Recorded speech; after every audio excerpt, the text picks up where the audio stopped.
allons revenir dans cette vidéo sur l'alternative au test de Student pour échantillons appareillés, soit le test de Wilcoxon.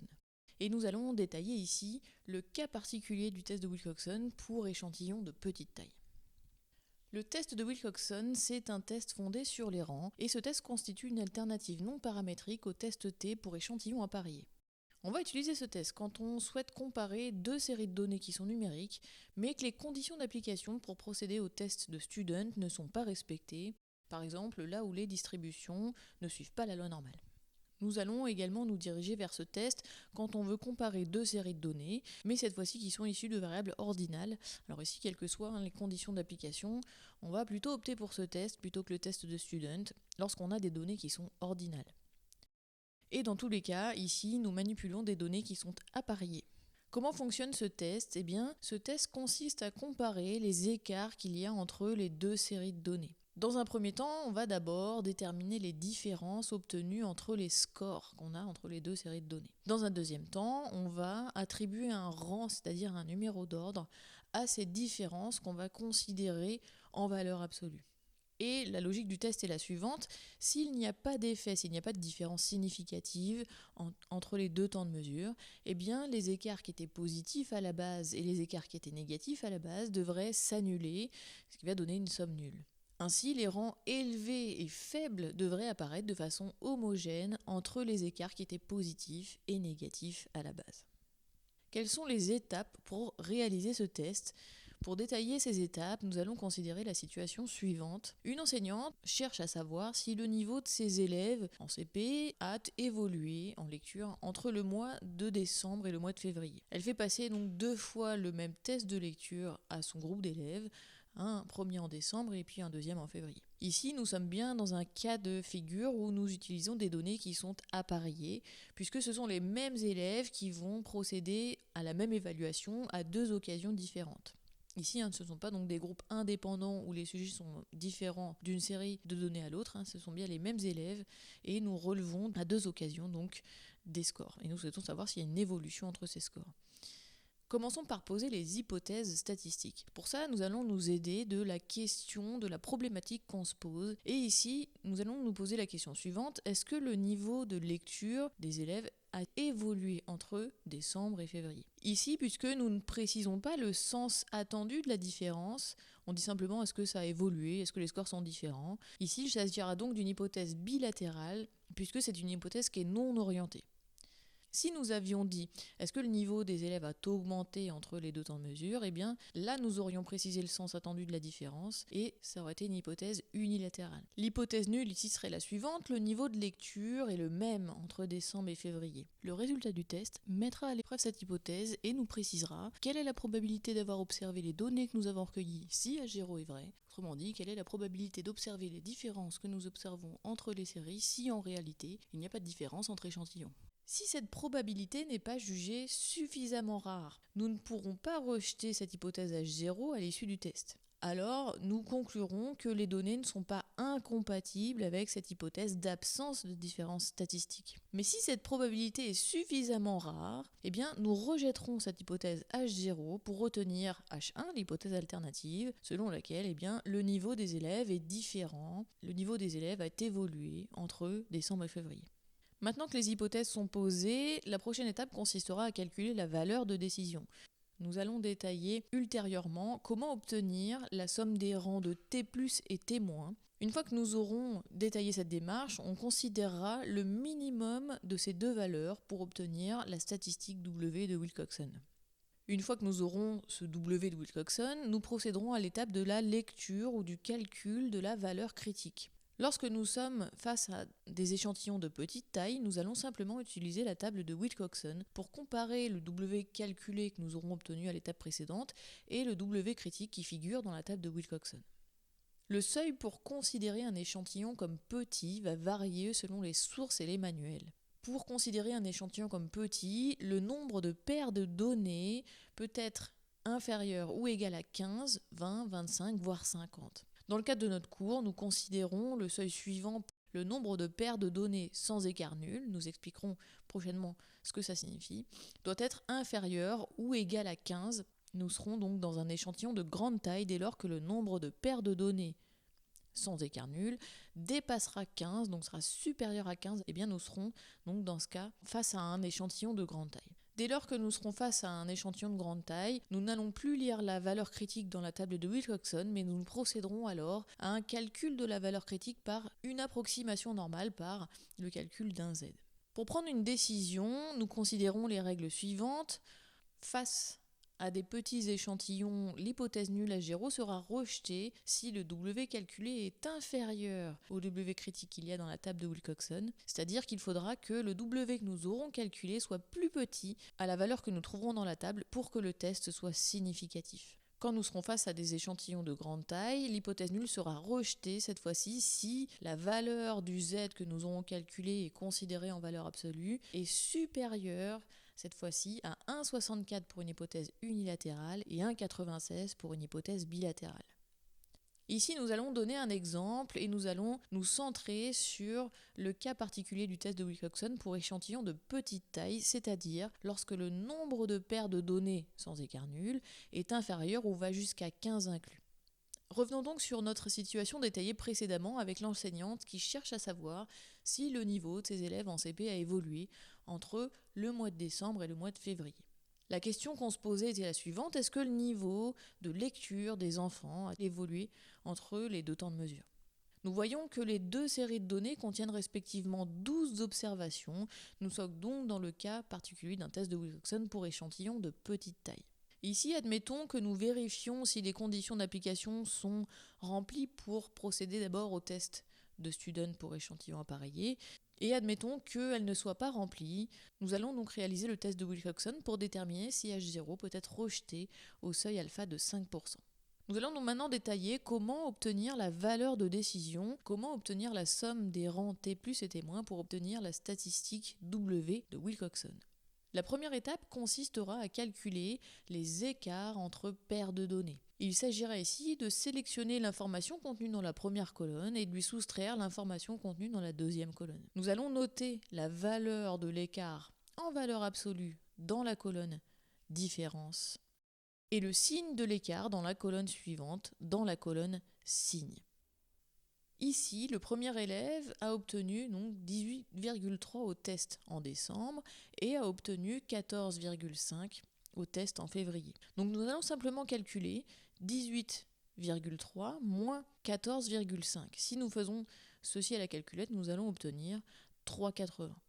Nous noterons la valeur absolue de ce résultat, c'est-à-dire ce nombre sans son signe, dans la colonne différence, et nous réservons le signe pour la colonne suivante. La différence ici était positive, donc nous noterons le signe plus dans la colonne signe. Et nous répétons cela pour l'ensemble des données. 13,8 moins 11,15 égale plus 2,65. Je vais noter ici la différence en valeur absolue dans la première colonne et la différence était positive. Je vais marquer le signe plus dans la colonne signe. Le 12e élève obtient 10,2 au test en décembre et 20,5 au test en février. Nous calculerons donc 10,2 moins 20,5 et si on calcule ça, eh bien nous obtiendrons moins 10,30. Nous noterons la valeur absolue de ce résultat, c'est-à-dire ce nombre sans son signe dans la colonne différence, 10,30 ici, et nous réserverons le signe dans la colonne suivante. La deuxième étape consistera à supprimer les écarts nuls s'il y en a. En effet, il est possible que certains écarts entre paires de données soient nuls. Si un élève obtient exactement la même note au test en décembre et en février, eh bien la différence correspondra à 0. Il faut donc vérifier dans la colonne différence s'il y a un 0, une différence nulle, et l'ignorer si c'est le cas.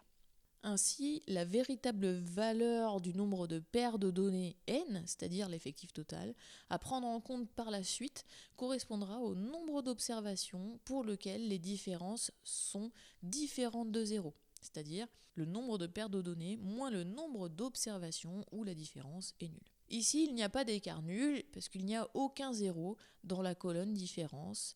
Ainsi, n, le nombre de paires de données ici, correspond à 12 moins 0, soit 12. La troisième étape consistera à attribuer un rang à chaque écart considéré en valeur absolue. Ces rangs vont correspondre à l'emplacement de chaque donnée de la colonne lorsqu'elles sont ordonnées par ordre croissant de la plus petite à la plus grande. Ainsi, il faut regarder la colonne différence et substituer aux valeurs brutes leur numéro d'ordre. Par exemple, cette valeur est la plus petite, elle arrive en première position, on va lui attribuer le rang numéro 1. Cette valeur est la deuxième plus petite, elle arrive en deuxième position, on va lui attribuer le rang numéro 2, etc. Et si jamais il y a des ex-aequo, si jamais il y a des chiffres qui sont exactement les mêmes dans cette colonne différence, eh bien, nous leur donnons la valeur moyenne de leur rang. C'est-à-dire que nous leur donnons la valeur moyenne des rangs qu'ils devraient avoir. Ici, dans cet exemple, il n'y a pas d'ex-aequo, à chaque fois ce sont des données qui sont différentes. Regardons maintenant la colonne différence et déterminons quelle est la plus petite donnée de la colonne. Nous remarquons que l'écart 1,30 est la plus petite valeur. Elle arrive donc en première position. Nous allons lui attribuer le rang numéro 1. L'écart 1,5 est la deuxième plus petite valeur. Cet écart arrive donc en deuxième position. Nous lui attribuons le rang numéro 2. Et ainsi de suite pour l'ensemble des valeurs. La quatrième étape consistera à calculer la somme des rangs T+ et T-. T+ correspond à la somme des rangs dont l'écart était positif à la base et T- correspond à la somme des rangs dont l'écart était négatif à la base. Il suffit donc ici d'additionner les rangs attribués en fonction de l'information contenue dans la colonne signe. Pour faire ça, nous allons chercher les écarts qui étaient positifs à la base. Et nous allons faire la somme des rangs qui sont associés à ces écarts qui étaient positifs à la base. Ici, pour trouver la valeur de T+, nous allons donc additionner 7 plus 4 plus 3 plus 1 pour obtenir 15. Dans ce contexte-là, cela fait référence à des élèves qui ont régressé entre les deux temps de mesure, qui ont obtenu une note inférieure en février comparativement à leur note en décembre. Nous allons maintenant chercher les écarts qui étaient négatifs à la base et additionner les rangs qui sont associés à ces écarts. Ici, pour trouver la valeur de T-, je vais additionner 2 plus 5 plus 6 plus 8 plus 9 plus 10 plus 11 plus 12 pour obtenir 63. Dans ce contexte-là, cela fait référence à des élèves qui ont évolué favorablement entre les deux temps de mesure, qui se sont améliorés en lecture entre décembre et février. À ce stade, il existe un moyen pour vérifier si on a fait quelques erreurs ou pas dans nos calculs. Ici, la valeur que nous avons obtenue pour T+, additionnée à celle que nous obtenons pour T-, doit être égale à n multiplié par n plus 1 divisé par 2.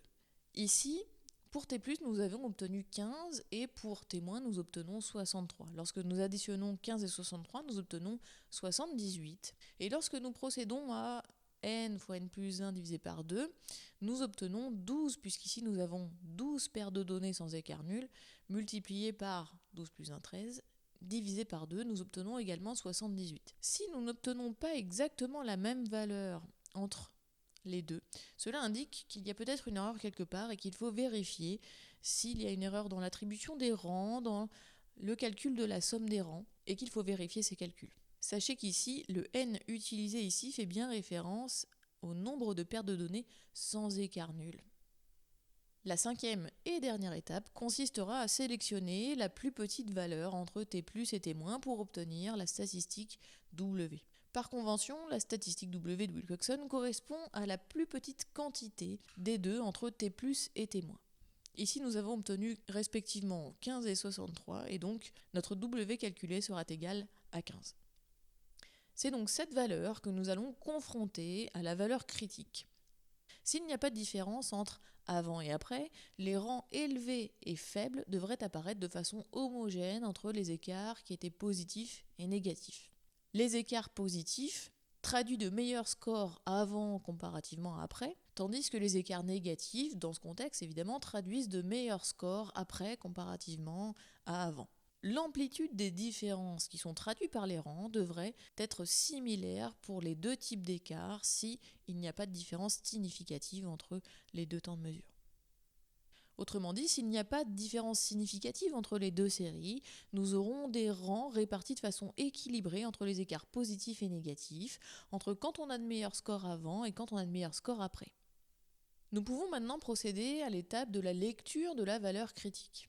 Ici, puisque nous avons un nombre de paires de données qui est égal à 12 sans écart nul, nous allons pouvoir utiliser la table de Wilcoxon. Nous avons considéré le minimum entre T+ et T- pour obtenir W calculé. Nous allons comparer ce W calculé au seuil que nous allons lire dans la table de Wilcoxon pour prendre une décision en sachant que l'hypothèse nulle H0 sera rejetée si ce minimum est inférieur à la valeur seuil qu'il y a dans la table. Il nous reste donc à voir comment lire la table de Wilcoxon. Il faut commencer par repérer la ligne correspondant au degré de liberté. Ici, cela correspond au nombre de paires de données, au nombre de participants pour lesquels nous avons chacun 2 mesures, moins le nombre de paires de données où l'écart entre les 2 temps de mesure est nul, égal à 0. Alors ici, nous avions 12 paires de données et nous n'avions aucun écart nul, donc le degré de liberté sera égal à 12 moins 0, soit 12. Nous allons donc nous situer sur cette ligne. Ensuite, nous souhaitions vérifier l'hypothèse selon laquelle le niveau des élèves a évolué entre décembre et février, autrement dit une hypothèse non orientée, donc bilatérale. Nous allons donc nous situer sur la ligne correspondant à la nature de notre hypothèse, à 5%. Ici, donc, nous allons nous situer sur la ligne qui correspond à l'hypothèse bilatérale et sélectionner 5% car c'est le seuil que nous souhaitions prendre en compte. En regardant au croisement des deux pour trouver la valeur critique, nous trouvons l'information suivante, W critique égale 13. 13, cette valeur est donc ma valeur critique qui va me permettre de rejeter ou non l'hypothèse nulle. Pour prendre une décision, on se souvient que la règle est la suivante, l'hypothèse nulle sera rejetée si W calculé est plus petit que le W critique. Donc le test est significatif lorsque le W calculé est inférieur au W qu'il y a dans la table. Ici, H0 ne pourra donc pas être rejeté au seuil alpha de 5% pour une hypothèse bilatérale. Nous pourrons conclure de la façon suivante, le résultat du test de Wilcoxon est non significatif. Nous ne pouvons pas affirmer que le niveau de lecture des enfants a évolué entre décembre et février. Fournissons un deuxième exemple avec la situation suivante. Un chercheur en psychologie de l'environnement cherche à induire un changement de comportement en faveur de l'environnement. Il va mesurer le niveau de la qualité de l'air dans différentes métropoles et le résultat va s'étendre de 0 à 10. Plus le score est élevé, plus la qualité de l'air est bonne. Il mène ensuite une grande campagne de sensibilisation en faveur de la qualité de l'air et mesure à nouveau le niveau de la qualité de l'air dans les mêmes villes. La question qu'on se pose est la suivante, est-ce que son action a permis d'améliorer le niveau de la qualité de l'air ? Nous voyons que les deux séries de données contiennent respectivement 14 observations. Nous sommes donc dans le cas particulier du test de Wilcoxon pour échantillons de petite taille. Admettons que nous vérifions les conditions d'application pour réaliser un test paramétrique et que nous constations qu'elles ne sont pas remplies, par exemple les données ne sont pas distribuées normalement, nous allons donc nous tourner vers l'alternative non paramétrique pour déterminer si H0 peut être rejeté au seuil alpha de 5%. La première étape consistera donc à calculer les écarts entre paires de données. Il s'agira ici de sélectionner l'information contenue dans la première colonne et de lui soustraire l'information contenue dans la deuxième colonne. Nous noterons la valeur de l'écart en valeur absolue dans la colonne différence et le signe de l'écart dans la colonne suivante, dans la colonne signe. Par exemple, pour la première métropole, nous allons procéder à la soustraction suivante. 5 moins 3,5 sera égal à plus 1,5. Je vais marquer 1,5 dans la colonne différence et comme l'écart est positif, eh bien, je vais noter plus dans la colonne suivante. Pour la deuxième métropole, 4 moins 6,3 sera égal à moins 2,3. Je vais noter ici la valeur de l'écart en valeur absolue, c'est-à-dire sans le signe moins ici, 2,3. Et donc je vais inscrire un moins dans la colonne signe ici. Et ainsi de suite pour l'ensemble des données. La deuxième étape consistera à supprimer les écarts nuls s'il y en a. Ici, il y en a 2. En effet, je constate dans la colonne différence qu'il y a 2 écarts qui sont égaux à 0. Il y a 2 métropoles où les valeurs sont exactement les mêmes avant et après. Ainsi, le nombre de paires de données sans écart nul ici sera égal à 14 moins 2 et donc sera égal à 12. L'étape 3 consistera à attribuer un rang à chaque écart considéré en valeur absolue, en sachant que l'attribution d'un rang aux ex-aequo se fait en attribuant le rang moyen. Donc, en regardant dans la colonne différence, nous remarquons que l'écart 0,9 est la plus petite valeur de cette colonne. Elle arrive donc en première position, nous lui attribuons le rang numéro 1. L'écart numéro 1 est la deuxième plus petite valeur de cette colonne différence. Elle arrive donc en deuxième position, nous allons lui attribuer le rang numéro 2. L'écart 1,1 arrive en troisième position, nous lui attribuons le rang numéro 3. Ensuite, la quatrième plus petite valeur de la colonne différence est la valeur 1,4 qui arrive en quatrième position, on lui attribue le rang numéro 4, etc. Nous constatons ensuite que la valeur 1,5 arrive 2 fois. Cette valeur arrive respectivement en 5e et 6e position, parce que là nous étions arrêtés à 4.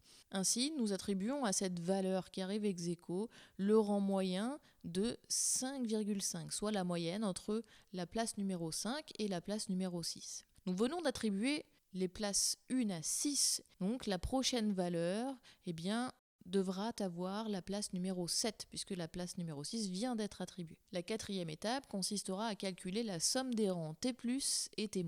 Il suffit donc ici d'additionner les rangs attribués en fonction de l'information contenue dans la colonne signe. En additionnant la valeur que nous avons obtenue pour T+, à celle que nous avons obtenue pour T-, nous obtenons 78, et ce total doit être égal à 12 multiplié par 13 divisé par 2. Nous obtenons bien la même chose. La dernière étape consiste à sélectionner la plus petite valeur entre T+ et T- pour obtenir notre W calculé. Et ici, nous obtenons un W calculé qui sera égal à 25. Nous allons pouvoir maintenant procéder à l'étape de la lecture de la valeur critique à l'aide de la table de Wilcoxon. Il faut repérer la ligne qui correspond au nombre de paires de données sans écart nul. Ici, cela correspondait à 12 puisque nous avions 14 paires de données moins 2 paires de données avec un écart nul. Cela donnera donc un n égal à 12. Ensuite, nous allons regarder selon la nature de l'hypothèse que nous avons posée au seuil alpha qui nous intéresse. Nous souhaitions vérifier une hypothèse qui était unilatérale et nous souhaitions vérifier un seuil alpha de 5%. Nous allons donc nous situer ici. Au croisement des deux, nous allons trouver la valeur critique qui est égale ici à 17. 17 sera donc la valeur critique qui va nous permettre de rejeter ou non l'hypothèse nulle. Puisque le test est significatif dès lors que W calculé est inférieur au W critique qu'il y a dans la table, ici nous ne pouvons donc pas rejeter l'hypothèse nulle au seuil alpha de 5% pour une hypothèse unilatérale. Nous pouvons donc conclure ce test. Le résultat du test de Wilcoxon est non significatif et nous ne pouvons pas affirmer que l'action du chercheur a permis d'améliorer le niveau de la qualité de l'air au seuil alpha considéré.